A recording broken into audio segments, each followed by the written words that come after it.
Bé, no, breument situarem Joan Santanac, per si no els conegueu. Com hem dit, Joan Santanac és professor de la Universitat de Barcelona i director editorial de l'editorial Barsino.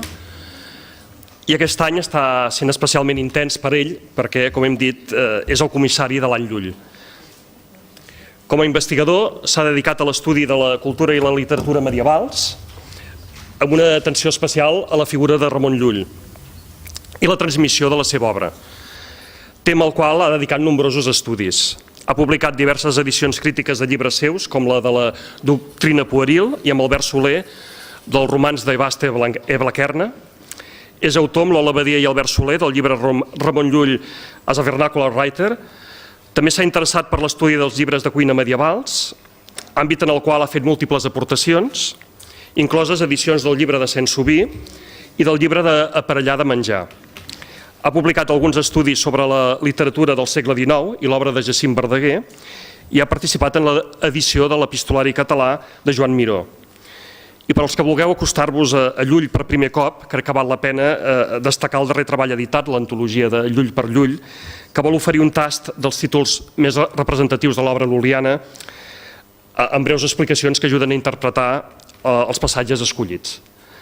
Bé, Joan, moltes gràcies per acompanyar-nos avui, quan vulguis.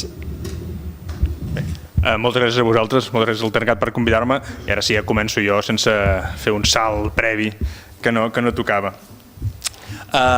Com deia l'Ester Franquesa, el títol inicialment era Ramon Llull, creador de termes, però diguem que em vaig començar a plantejar què havia d'explicar avui i vaig veure que això del creador de termes tenim una mica complicat en la casa de Llull perquè hi ha un seguit de coses prèvies que hauríem d'aclarir.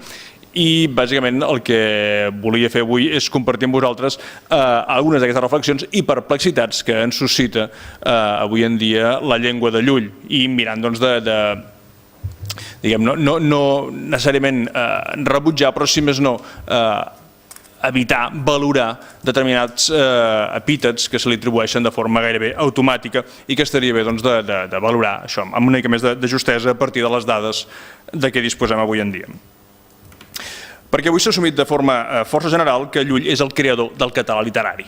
I això és una cosa molt grossa i, per tant, guaitem què passa. Així se'l qualifica, amb les cometes incloses, en la que per mi encara continua sent la història de la llengua de referència, que és la de Nadal Prats, que la vaig utilitzar en el seu moment a la carrera i continua semblant-me molt útil i fa un seguit de reflexions al voltant de Llull que em semblen ara molt pertinents. Nadal Prats, fent-se ressò de la tradició que des de final del XIX repetia el tòpic que Llull és el creador de la llengua literària, valoraven amb justesa el qualificatiu, sobretot pel que fa a la seva aportació, cito, que representa per a la prosa catalana una precoç aparició en els camps més diversos del saber que seran reservats al llatí en la majoria de llengües durant molt de temps. Per tant, en la línia del que deia l'Ester Franquesa, efectivament Llull s'enfronta a un seguit de temes que fins llavors el vernacle no hi havia tingut accés. I per tant, des d'aquest punt de vista, el podem considerar, entre cometes, creador del català literari. Aquesta era la valoració que en feien Nadal Prats. És indiscutible que Llull va haver de plantejar-se molts aspectes que pel que fa al vernacle mai ningú no s'havia plantejat abans. Ell necessitava una llengua apta per expressar pensaments i arguments complexos i amb aquest objectiu va dotar el seu català dels recursos sintàctics, lèxics i també estilístics necessaris. Això no ho havia fet mai ningú i ell s'hi va posar. La llengua esdevé en mans de Llull un instrument àgil i maleable fruit d'una reflexió prèvia que es pot resseguir en diverses obres i que des de l'inicial i extens llibre de contemplació mostra una maduresa sorprenent i més encara tenint en compte la manca de precedents i d'assajos previs. Llull s'hi posa amb una cosa que no havia fet mai ningú. Tenim això, unes mostres escadusseres de català prèvies que de cap de les maneres no compleixen els objectius que ell tenia. Aquesta consideració de creador del català literari, o bé de pare de la literatura catalana, que és un altre epítet de connotacions similars que se li atribueix sovint, tenen algunes implicacions que no sempre quadren amb les aspiracions que Llull mateix planteja. Perquè l'ús que Llull fa de la llengua, o més aviat de les llengües, sens dubte el català és una llengua que ell utilitza sovint, però va escriure moltes més obres en llatí, Ell utilitza les llengües una mica de forma com li interessa en cada cas, va escriure en àrab, va escriure en occità. Doncs l'ús que fa Llull de les llengües és essencialment pràctic, com deia, i està destinat a impulsar la missió tant entre els mateixos cristians com entre els fidels d'altres religions i a difondre l'art. L'art, tornarà a sortir avui, és un aspecte bàsic per entendre Llull i què volia fer Llull. Aquest art és el mètode que ell va trobar per argumentar els articles de la fe als no cristians. És en aquest darrer àmbit, en el de l'art, que localitzem les seves principals aportacions lingüístiques, si més no des d'un punt de vista clarament conscient de Llull. Llull diu, ara he de trobar un seguit de mots per expressar un seguit de coses, i ho fa en l'àmbit de l'art. Però no pas l'art, el mètode, no l'art com a substantiu que coneixem habitualment. Des del segle XX i des del nostre segle XXI, clar, nosaltres observem des d'aquesta perspectiva la figura immensa de Llull, que es va encarar amb aquests reptes. Veiem que va escriure un seguit d'obres absolutament que continuem citant i llegint, sempre que es pot. El llibre de la cavalleria, el llibre de contemplació que ja he citat, el llibre del Gentil, el Blaquerna, amb el llibre de Miquel Mata dins, el llibre de Meravelles, amb el llibre de les bèsties, el d'Esconhort, l'arbre de ciència. Clar, tenim un gegant aquí a l'inici, ha de ser el pare de la literatura catalana, si més no cronològicament. Per tant, això ja ho tenim. Clar, aquesta temptació, que és difícilment resistible des de la nostra perspectiva, contrasta radicalment amb la imatge que Llull donava d'ell mateix. Llull se situa exactament a les antípodes d'això. Ell, quan comença, quan fa el canvi de vida i es planteja el reordenament del món i la conversió dels infidels, ho fa literalment trencant amb la literatura. Jo estava escrivint una cançó d'amor, una cançó trobadoresca, se m'apareix Jesucrist i abandono la literatura. I nosaltres el fem pare de la literatura que ell abandona conscientment i explícitament. Alguna cosa no acaba de quadrar aquí.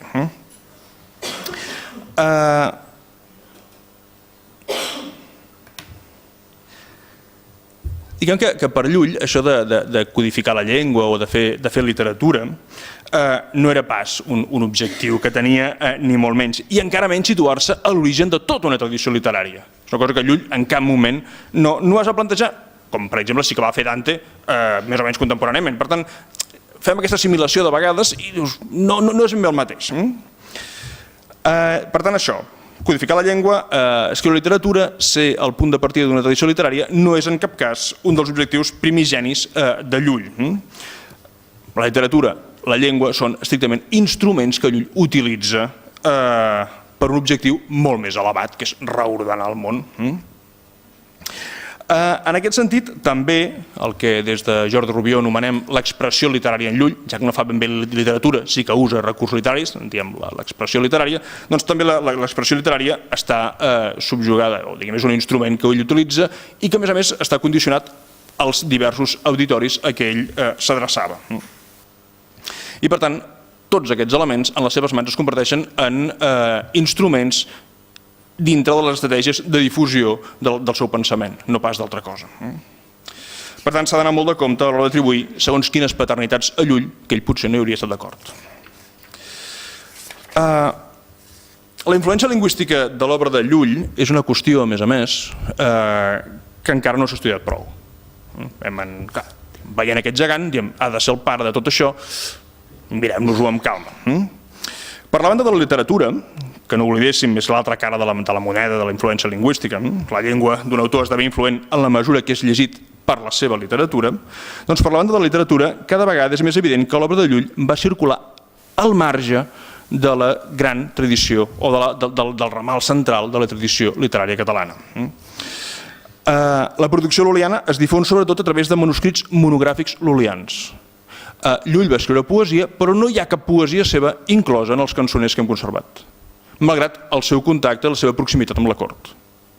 L'obra de Llull, per tant, circula entre els deixebles de Llull, no pas entre tots els escriptors. I si pensem un moment, la influència de Llull, la presència de Llull en altres obres literàries contemporànies és minúscula. Hi ha un parell de citacions que creiem que fan referència a Llull en Bernat Metge i en Marc, però per la banda del pensament. Joan Martorell l'utilitza en una escena memorable, utilitza el pròleg del Llibrador de Cavalleria, el tirant-lo blanc, quan tirant es troba el vell Guillem de Beroic, i para de comptar.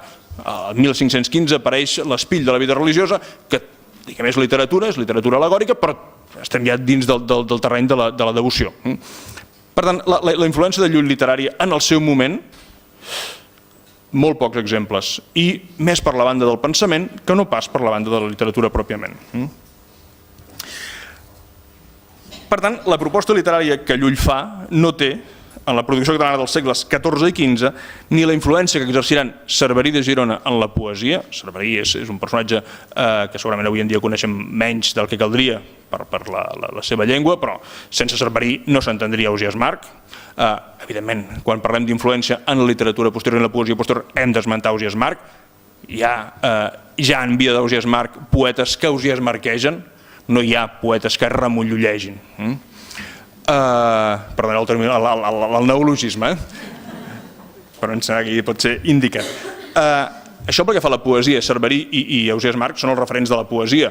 Per la banda de la narrativa hem de buscar les cròniques, sobretot la de Desclot i la de Muntaner, que tenen un ascendent, tant pel que fa al contingut com pel que fa a l'estil, a la narrativa del XV.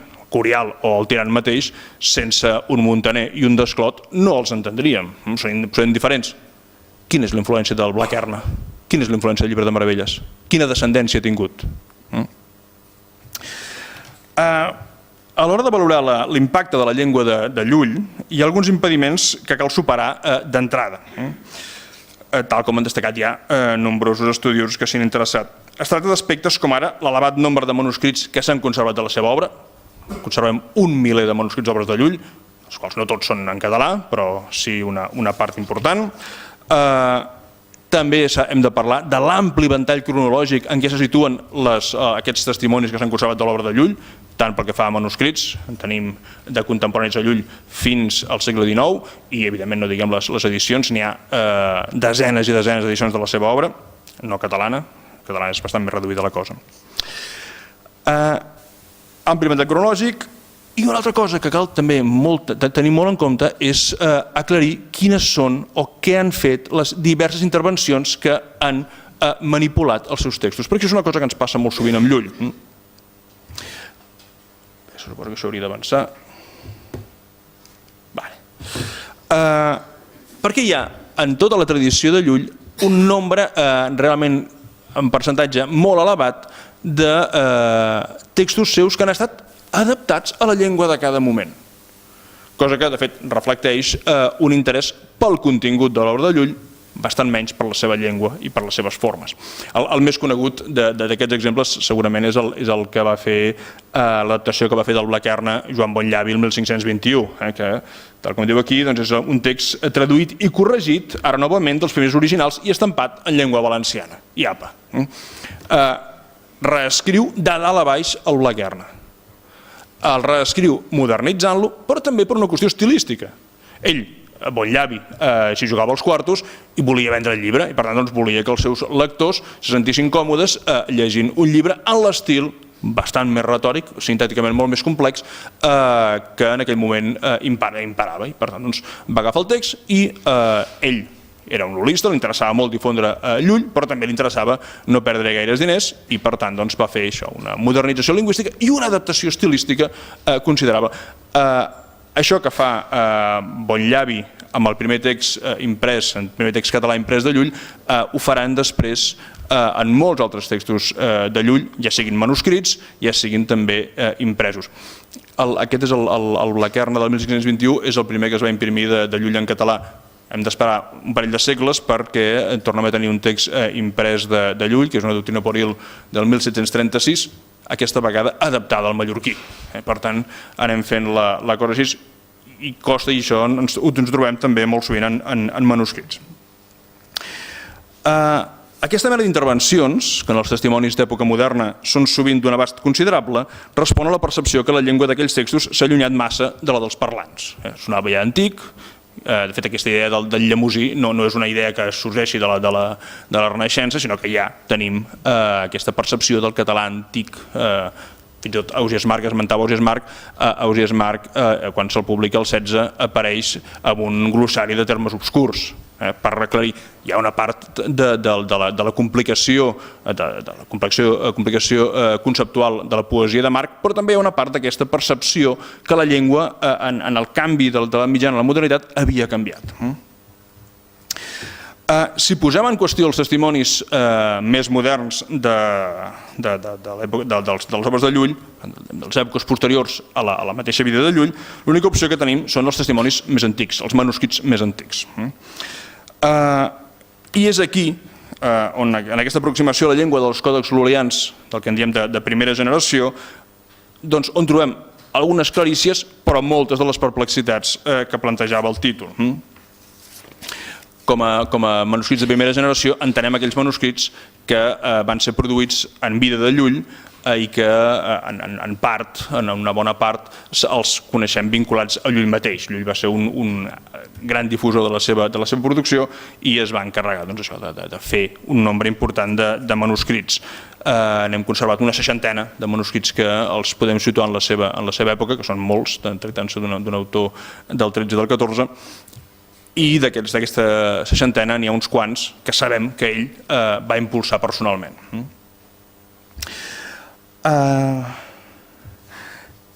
Doncs en aquests còdex la llengua de Llull no és homogènia.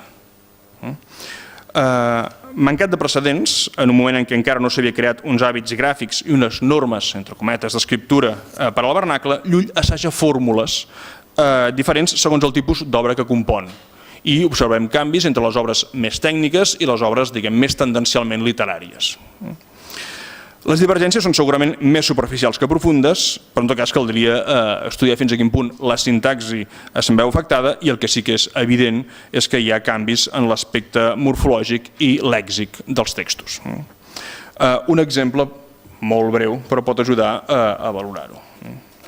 Perdó, aquest no és el que em tocava. Sí, d'acord. Això és l'última pàgina d'un manuscrit que es conserva a la Biblioteca Ambrosiana de Milà, que és un manuscrit molt important, segurament el més important de tota la tradició de manuscrits lul·lians que hem conservat. És un manuscrit que està datat al 1280, per tant és un manuscrit antiquíssim, el més antic que conservem de Llull, que a més va tenir la delicadesa en aquest cas no només de datar-lo, sinó de deixar el nom del copista. És un personatge que es deia Guillem Pagès, era un notari mallorquí. És un text extensíssim, veieu que és la pàgina, el foli 437, és una bestiassa immensa que ja al segle XIV, com que era massa gruixut, el van partir en 2 volums i avui en dia es conserva en 2 volums separats. Doncs aquest manuscrit, que conserva el llibre de contemplació, és un text interessant per diversos aspectes, no només per la seva antiguitat.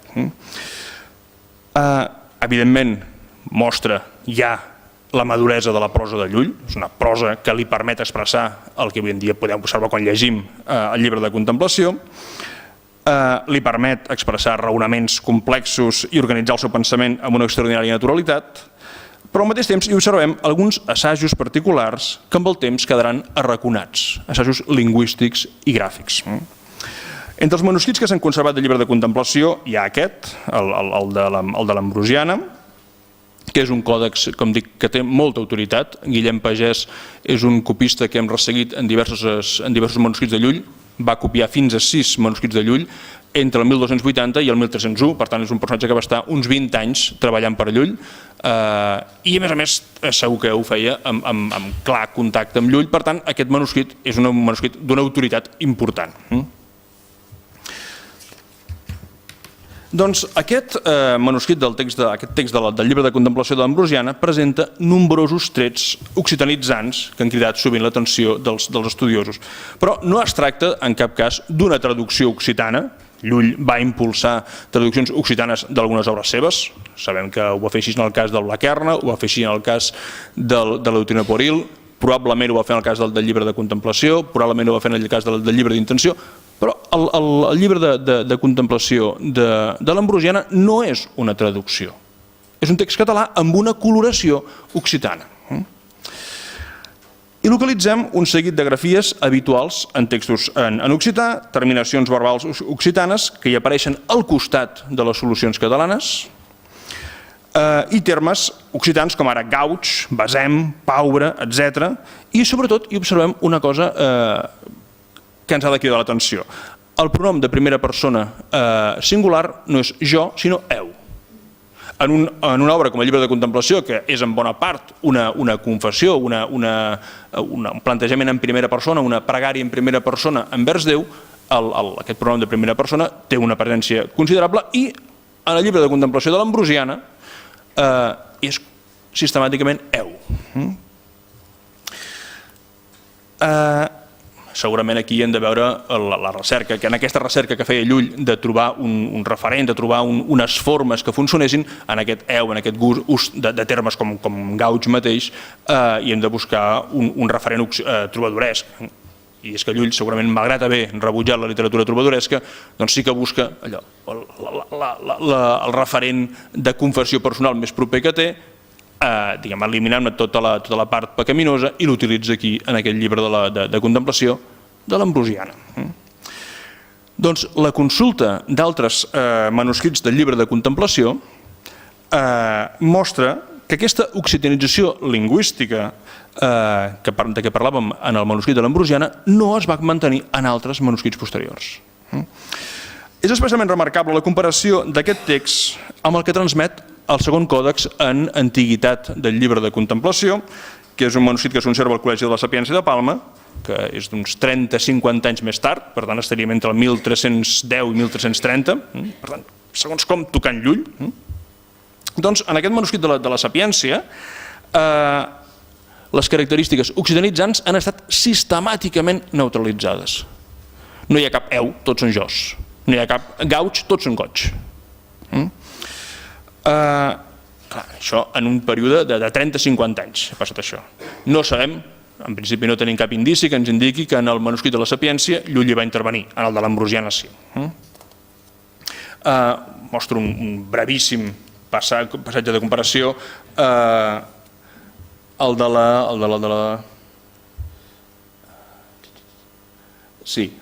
de l'esquerra és el manuscrit de l'Ambrosiana, el de la dreta és el manuscrit de la Sapiència. I trobem paraules com resabuda en lloc de reabuda, segueix, això seria una qüestió gràfica, hi ha l'eu, hi ha el plaer en lloc de plaer. Aquests canvis s'han fet sistemàticament en un manuscrit, com dic, de gairebé 500 folis.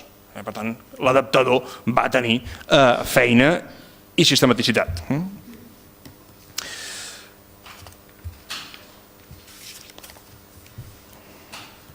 Aquesta operació que trobem en el Còdex de la Sapiència i que es manté, que la trobem també en la resta de manuscrits que hem conservat tots posteriors del llibre de contemplació, no és pròpiament una modernització lingüística, sinó, de fet, una modernització lingüística, sinó, de fet, és la normalització d'un seguit de grafies, del que hem anomenat, amb Stefano Sperti, de la primera escripta catalana. Una escripta, i llegeixo traduint la definició que en dona Sperti, doncs diu: el terme escripta individua el conjunt de les tradicions gràfico-escriptores vigents en un determinat àmbit o territori que regulen per convenció la transcripció de textos vulgars en absència de normes constituïdes. És a dir, cal tenir uns mínims criteris gràfics i lingüístics a l'hora de crear un text i s'apliquen. Al moment que la cosa avança, doncs n'hi ha d'aquests trets, d'aquests criteris que s'assumeixen i d'altres que queden arraconats. I aquest seria el cas d'aquesta occitanització del llibre de contemplació. Llull, evidentment, no parlava occità en el seu català baleàric, per molt que hagués passat moltes estades a Montpeller. Per tant, des d'aquest punt de vista, el que trobem en el manuscrit de la Sapiència és que s'hauria prescindit d'aquests assajos primigenis de Llull provant de fer això, un text que fos assumible pels seus lectors. Segurament 30 o 50 anys més tard de la composició del manuscrit de l'Ambrosiana, aquestes particularitats ja eren vistes com a rareses que calia prescindir, de les quals calia prescindir. El llibre de contemplació de l'Ambrosiana és l'únic exemple que conservem de la primera escripta adoptada per Llull i aplicada a un text essencialment i tendencialment literari. La resta d'obres en prosa conservades en manuscrits de primera generació són obres de tipus tècnic, per tant, els començaments de medicina, la taula general, obres artístiques pròpiament, en què les particularitats que hem assenyalat tenen una incidència molt menor. No hi ha aquesta occitanització. Per tant, és una recerca d'uns criteris aplicables a un text literari. Què ens passa? Doncs que no tenim altres testimonis de primera generació de textos literaris de Llull. No hem conservat un text de final del 13, un manuscrit de final del 13, del Blaquerna, ni de l'Eutina Poril, ni del llibre de Meravelles. Hem conservat ja textos tots posteriors, ja de mitjan segle XIV, en què ja s'hauria dut a terme aquesta neutralització i ja estaríem parlant d'una segona escripta, d'unes segones normes.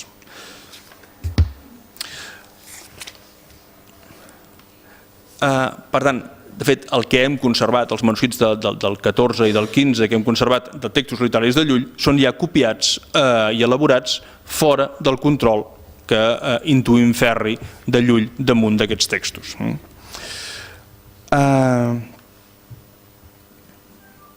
I, per tant, van ser ja creats, escrits, d'acord amb els criteris, amb l'escripta assumida ja en aquell moment com a cosa normal.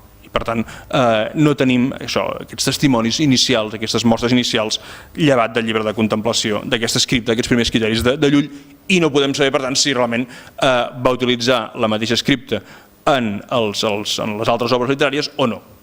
Però tenim indicis per creure que sí. La comparació de les dues versions del llibre de contemplació, representades pels dos testimonis cronològicament poc allunyats, el de l'Ambrosiana i el de la Sapiència, dona peu a parlar de la doble escripta que afectaria els textos lul·lians. Llull, en compondre el llibre de contemplació, i presumiblement altres obres tendencialment literàries, a causa de la pràctica manca de precedents, hauria hagut de plantejar-se quins hàbits escripturals adoptava, tal com van haver de fer altres autors o copistes contemporanis, com ara el que va compondre el llibre dels costums de Tortosa, escrit el 1272, que també presenta un seguit de peculiaritats lingüístiques que després no es mantindran a la llengua, hi ha uns castellanismes i uns arabismes que no trobarem en altres casos, o fins i tot un text tan conegut per la lingüística catalana antiga com són la llegenda àurea de Jacopo de Baratze, les vides de Sant Rosselloneses que Joan Coromines va editar. Són reflex d'una parla d'un copista del nord, de l'Olivet de Girona?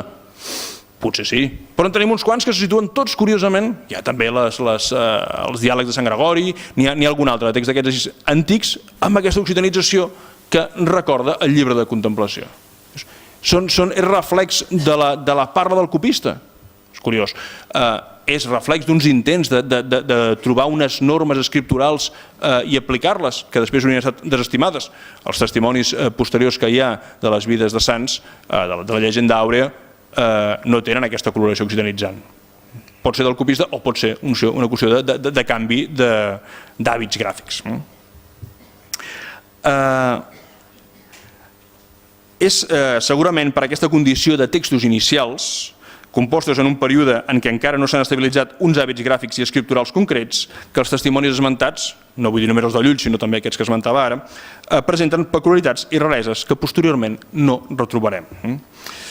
Arribats en aquest punt es fa difícil avaluar la influència de Llull en la creació de la llengua literària. I més si tenim en compte el poc ascendent que sembla haver exercit sobre la tradició literària contemporània i la immediatament posterior. Tampoc no podem sinó especular, ara com ara, respecte a la possible influència de l'obra de Llull sobre el model lingüístic emanat de la Cancelleria, que aquest sí que va crear escola i va ser el que va ser seguit. El model cancellaresc sembla una correcció, o potser hauríem de parlar d'una evolució, de les propostes inicials lul·lianes o d'altres textos, vides Sant Rosselloneses, etc., de la segona meitat del segle XIII. Davant del grau d'incertesa en què ens movem, a l'hora de parlar de l'aportació lingüística de Ramon Llull, ens hem de remetre a aquells passatges en què ell mateix fa referència a les peculiaritats de la llengua que empra. En aquests casos adverteix el lector que, per tal de poder expressar determinats continguts complexos, ha hagut de fer recurs a termes i derivacions estranys a la parla habitual. Però ell n'és conscient i ho explica, diu: atenció que aquí hi ha paraules estranyes, mots que no són habituals. Es tracta, doncs, de particularitats que s'han de posar en estreta relació amb les necessitats de la seva art, del seu mètode d'argumentació, i que són tan innovadores per al català que empra com pel llatí que empra igualment en compondre aquestes obres. I que són innovacions que rarament han transcendit més enllà pròpiament de l'àmbit estrictament lul·lià i estrictament artístic de l'art de Llull.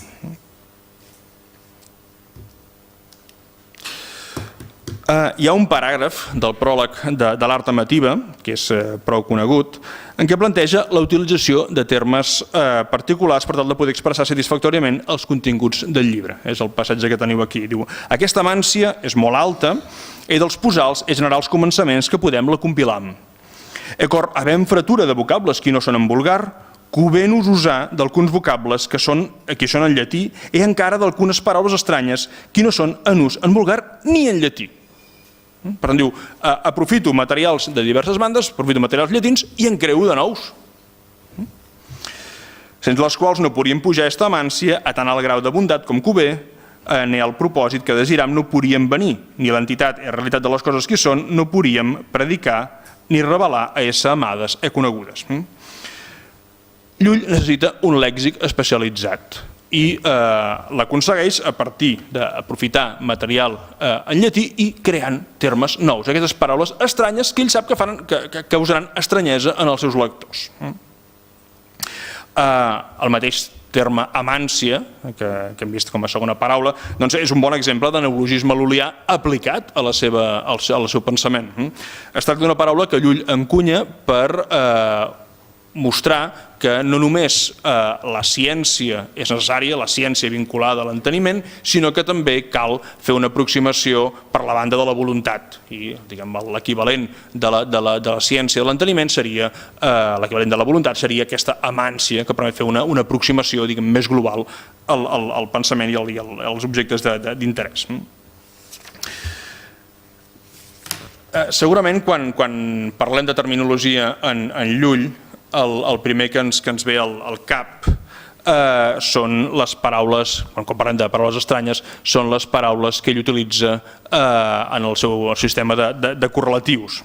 Aquestes paraules formades de les derivacions tiu, habla, ible o ar, que són les que tenim aquí, en llatí tibus, bile i are. En aquests casos és quan ell sobretot es disculpa, fins i tot en un moment parla de forma aràbiga de parlar quan utilitza aquests correlatius. Aquí també segurament hi hem de veure un reconeixement del punt d'influència, del punt d'inspiració en la filosofia àrab que Llull va tenir a l'hora de plantejar-se aquests correlatius. Aquests correlatius tenen a veure amb l'ontologia dinàmica de Llull. Llull ho planteja, és un tipus d'ontologia inicialment referida al desplegament de l'activitat de les dignitats divines, els noms de Déu, els atributs divins, la bonesa, la bondat, etc. Però aquest desplegament en agent, pacient i acció, doncs amb el temps Llull el fa extensible a qualsevol àmbit de la realitat, de manera que al final acaba parlant d'una realitat essencialment trinitària. Això és un aspecte extraordinàriament tècnic i referit al pensament de Llull. Això difícilment transcendeix aquest àmbit. La cosa continua, a part del pacient, l'agent i l'acte, doncs duplica l'agent i el pacient en potència i en acte i a més crea tot un seguit de derivacions adverbials i de termes abstractes que és el que ens porta, el que porta amb ell a parlar d'aquesta forma estranya de vocables, però que això no els trobem fora d'aquí, no els trobem fora de l'art de Llull. Això no vol dir que Llull no sigui com sabem tots, una font inexhaurible de lèxic. Només cal consultar l'Alcover Moll per veure fins a quin punt hi ha primeres documentacions en obres de Llull, o consultem els 5 volums de l'obra del Pare Colom, del Glossari General Lul·lià. Llull aporta un cabal lèxic important. Ara, diguem que el documentem en la seva obra no vol dir que ell en sigui el creador. Ell és l'usuari i és el primer que l'utilitza de forma escrita. Per tant, aquí hem de distingir, crec jo, una mica segons quines paternitats que atribuïm a Llull. La producció escrita de Ramon Llull evidencia un esforç, passem ja a les conclusions, la producció escrita de Ramon Llull evidencia un esforç molt destacat per expressar la complexitat de les seves doctrines, acompanyat d'una capacitat insòlita, tenint en compte la pràctica manca de precedents, per fer-ho en una llengua àgil, dotada de múltiples recursos i que destaca per la seva maduresa. Això és indiscutible. La qualitat de la llengua de Llull es constata especialment en la seva producció d'expressió literària, més que no pas en els eixuts tractats filosòfics, científics o teològics. Aquesta voluntat el porta a crear tota una terminologia específica destinada a traduir correctament les subtileses conceptuals del seu sistema de pensament. Per tal d'aclarir-ne el sentit, a més, ja sigui dels termes de nou encuny o dels usos específics amb què empra determinats mots, els recull i defineix en diversos glossaris. Això és una característica de Llull. Té una pila de glossaris, de vocabularis, en què defineix els termes que utilitza perquè sap que són usos particulars. Això, la compilació d'aquestes definicions ha donat lloc a un vocabulari de definicions lul·lianes que es pot trobar i consultar, que és un text molt interessant per veure fins a quin punt Llull tenia interessos terminològics evidents. Malgrat aquestes constatacions, a l'hora de valorar la influència lingüística de Llull en la producció escrita en català, hi ha dues qüestions que no podem obviar. En primer lloc, la dificultat per aclarir fins a quin punt els testimonis conservats de les seves obres transmeten fidelment la llengua efectivament emprada per Llull.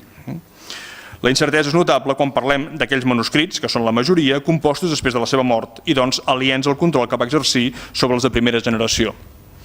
Les dades procedents d'aquests darrers, dels manuscrits de primera generació, a l'espera de noves investigacions, més aviat apunten vers l'adopció d'algunes solucions concretades en una determinada escripta que no haurien estat posteriorment assumides ni en produccions d'altres autors ni pels copistes dels mateixos textos de Llull, quan en feien noves còpies.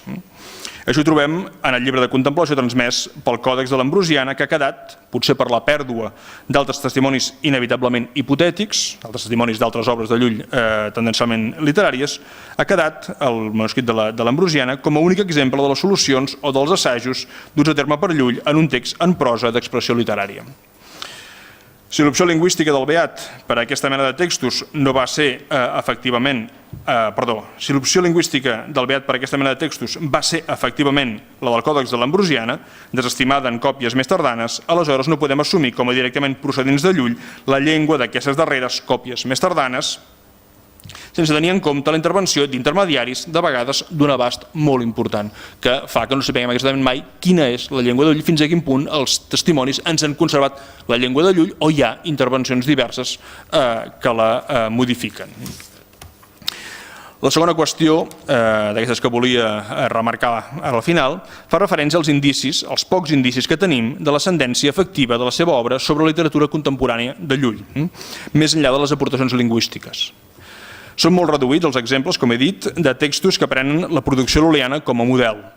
L'obra de Llull, escrita en conflicte permanent amb la tradició literària del seu temps, Llull vol, de fet, substituir tota la tradició literària que considera pecaminosa per una producció pròpia d'acord amb la seva idea, doncs aquesta obra de Llull no va circular pels canals propis de la tradició literària catalana, sinó a través de circuits específics, moltes vegades estretament vinculats als seus seguidors, molt més interessats per les seves doctrines que per la seva capacitat d'expressió literària.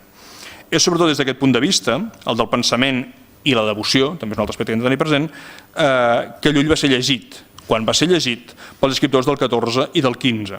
No ens ha de sorprendre llavors que les seves obres es difonguessin molt sovint al marge de la producció poètica i narrativa del seu temps, perquè no sembla que fossin percebudes pròpiament com a tals.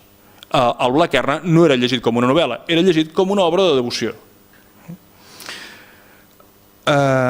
La qüestió que es planteja aleshores és quina pot haver estat la influència lingüística efectiva d'una producció, sens dubte, extensa i ambiciosa, però que no sembla que fos, si més no en línies generals, percebuda com un model estètic a seguir. Moltes gràcies.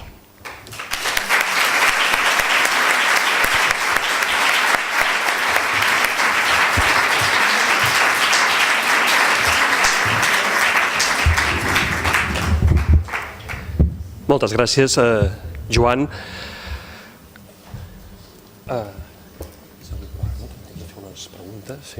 Bé, no sé si voldríeu aprofitar, si teniu algun dubte en relació, ja no només amb la comunicació amb Ramon Llull, tot allò que mai hauríeu volgut demanar sobre Ramon Llull i no us atrevíeu a fer-ho, ara és el moment. Jo potser ja per lligar una mica amb el propòsit que deia abans de la taula rodona, és una mica accidental. Sí que he vist que parla sempre de Blaquerna. Quan fa un temps es parlava de Blanquerna, dic, no sé si aquí, vaja, no ho hem preparat, és a dir que no sé si em donaràs resposta, però segur que hi ha algun motiu per aquest canvi de... Bé, una de les coses que hem fet en els darrers anys, ja seguint els exemples dels mestres, però una de les coses que hem fet amb Llull en els darrers anys és consultar els manuscrits més antics. I en els manuscrits més antics, entre altres coses, a part d'aquestes qüestions que us he plantejat avui, doncs trobem que Llull mai no va escriure Blanquerna. En els testimonis més antics i testimonis que van circular fora, no tan antics, i que van circular per fora del domini lingüístic, apareix sempre la forma Blaquerna, que fa referència a una verge molt venerada que hi havia a Constantinoble. I Llull li hauria agradar el terme i el va utilitzar. És més tard, a mitjan segle XIV, per tant és un terme també d'una antiguitat important, que apareix aquesta N de blanc, de Blanquerna, que fa el terme, el nom del personatge segurament més eufònic i, a més, doncs, clar, perduda la vinculació amb la verge de Blaquerna, com que Blaquerna és un personatge tan virtuós, el podem vincular amb la blancor que ens lliga amb això. Per tant, diguem, nosaltres com a especialistes tendim a utilitzar Blaquerna, però de vegades se'ns escapa el Blanquerna i no passa res si algú continua utilitzant Blanquerna, vull dir, no hi ha cap anatema. Gràcies, per una curiositat. No sé si hi ha cap qüestió. Bé, doncs, de fet, si no és el cas... Sí, jo crec que hi ha... Bé, doncs, si us sembla...